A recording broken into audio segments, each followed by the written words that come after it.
Good evening, everybody, and welcome to an African theme.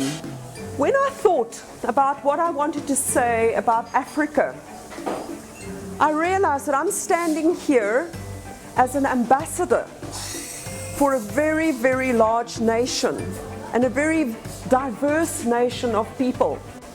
South Africa is a big country, as is all of the African continent. And I have had the great pleasure in my life to not just work in South Africa, but also on the rest of the African continent and around the islands.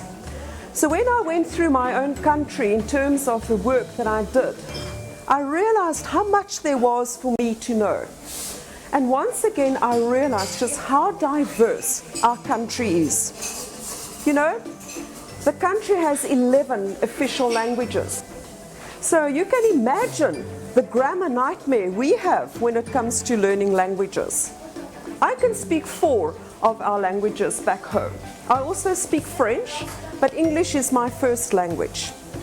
I have a South African mother and a father of Irish descent. So I don't really know whether I'm proudly whatever. Okay?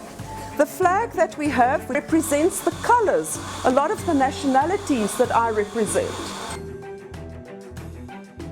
If you look at the red and the white and the blue, it represents England, or the British Union flag, because we were previously a Commonwealth country. Everything I did was in English. I learned the British way, I learned the Cambridge way, I learned the Oxford way. So we were brought up, you know, to watch our P's and our Q's. Do you know what that means in English? To watch your P's and your Q's is to know how to speak. Everything that you say, you've got to do it correctly. Okay? However, after we became an independent country, the green, the red and the black, that represents the African National Congress, which today is the leading party in South Africa. After we became a democratic country, this is the flag that we represented. When the country became democratic after the fall or the collapse of the apartheid system, as you know, that was the political system that caused all the problems in our country, that placed us into isolation for 30 years.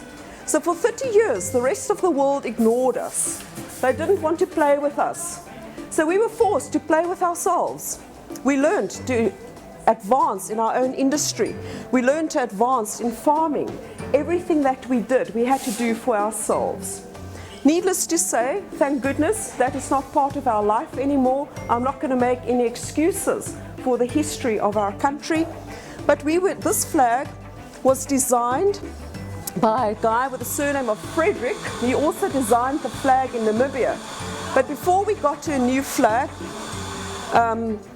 we had a competition in the country, and they had 7,000 entries of designers to design the flag. So it was quite an interesting idea. This is modern. It embraces the modern development of a very new country. What do we know about South Africa? We only became an independent republic in 1961. We used to have, as I said, we were under British rule.